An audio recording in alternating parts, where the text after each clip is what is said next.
कितने आदमी थे? सरदार, 2 आदमी थे।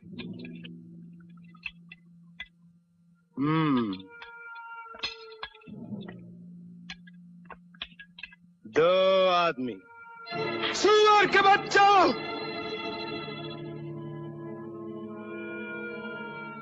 वो 2 थे और तुम 3, फिर भी वापस आ गए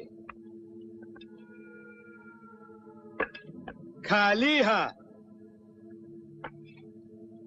क्या समझ कर आए थे कि सरदार बहुत खुश होगा, शाबाशी देगा? क्यों?